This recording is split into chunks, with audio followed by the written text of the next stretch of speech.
بسم اللہ الرحمن الرحیم۔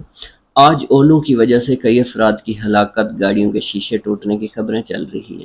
ایسے میں آپ سب کے ذہن میں یہ سوال تو ہوگا کہ یہ اولے اتنے بڑے کیسے بنے؟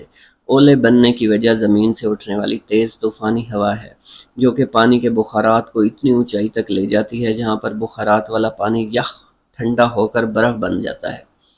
لیکن گلوبل وارمنگ کی وجہ سے ان ہواؤں کی حدت بڑھ چکی ہے، اس لیے یہ زیادہ مقدار میں پانی کے بخارات کو پہلے سے زیادہ اوپر لے کر جا رہی ہے۔ اب چونکہ گرم ہوا زیادہ پانی کو بخارات کی شکل میں اپنے ساتھ لے جاتی ہے اور بادلوں میں زیادہ بلندی پر ان کو ٹھنڈا ماحول زیادہ دستیاب ہے، اس لیے اولے مزید بڑے بن رہے ہیں۔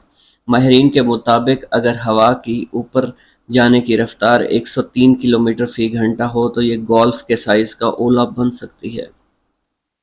پاکستان میں بارشوں کی شدت اور اولوں کے بڑے سائز کی وجہ گلوبل وارمنگ ہے، جو کہ زیادہ پانی کو بخارات میں بدل کر زیادہ بارشوں اور بڑے اولوں کی وجہ بن رہی ہے۔ دعا ہے اللہ تعالی ہم سب کو اس طرح کے عذابوں سے محفوظ رکھے۔